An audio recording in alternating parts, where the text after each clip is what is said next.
Where was your mom from? Or where did she live? Originally, she was from Hungary. We lived in Detroit. She came to America to marry a second cousin who she had never seen. But he saw a picture of her, and she was beautiful. He married her. When she arrived, they talked for a while, and then they were married by the rabbi. And then she had 5 children. One of them didn't survive. She was left with 4 children when he passed away. And before he passed away, he said, "What are you going to do, Malka?" And she said, "Don't worry. You see these 2 hands? They're going to take care of our children. You don't have to worry." And she went into the grocery business because that was all she knew. But her grocery experience was a very funny one. She couldn't do too much in terms of writing.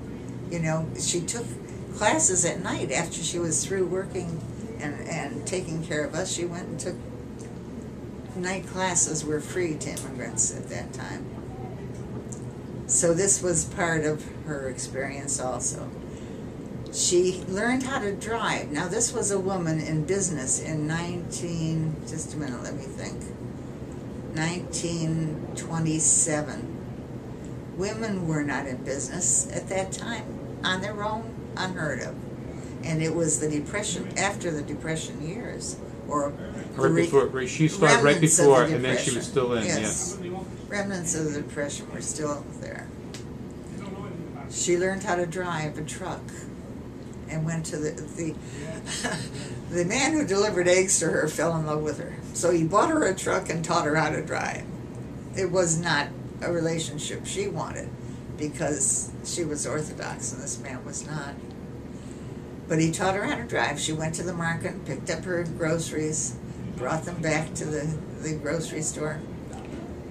I went with her once in the truck, and we were driving, and she stopped. I said, "Mom, why are you stopping?"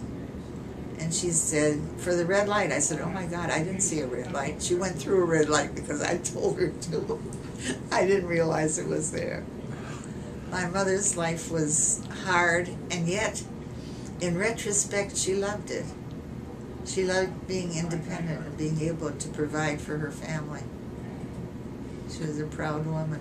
And she stayed out in Detroit until when? And she stayed in Detroit until I married and went to New York.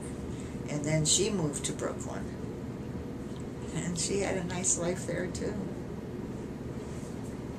Thank you. Okay.